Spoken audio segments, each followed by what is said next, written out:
சுற்றுச்சூழலை மாசுபடுத்தும் மாட்டிறைச்சியை தடை செய்ய பல்வேறு நாடுகளும் நடவடிக்கை மேற்கொண்டு வருவதாக ஆடிட்டர் குருமூர்த்தி தெரிவித்திருக்கிறார். புதிய தலைமுறையின் அக்னி பரீட்சை நிகழ்ச்சியில் அவர் இவ்வாறு கூறினார்.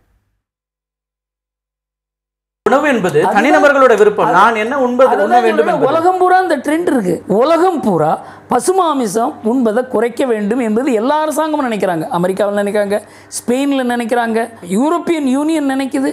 இது எல்லாத்துக்குமே காரணம் பெரிய சுற்றுச்சூழலுக்கு பெரிய ஆபத்து வருகிறது. கூடங்குளம் அணு உலை அமைப்பதனால சுற்றுச்சூழலுக்கு மிக கடுமையான பாதிப்பு இருக்கிறதுன்றாங்க. அதுக்காக கூடங்குளம் அணு உலையை நம்ம வேணான்னு சொல்லலையே.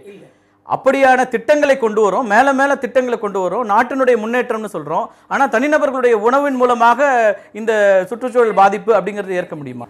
இது 6 லட்சம் கிராமம் சம்பந்தப்பட்ட பிரச்சனை. இந்த பசு, காளை, எருமை இதெல்லாம் 6 லட்சம் கிராமம், கிட்டத்தட்ட 60% நம்ம நாட்டினுடைய விவசாயத்தை சார்ந்த மக்களை சம்பந்தப்பட்ட பிரச்சனை.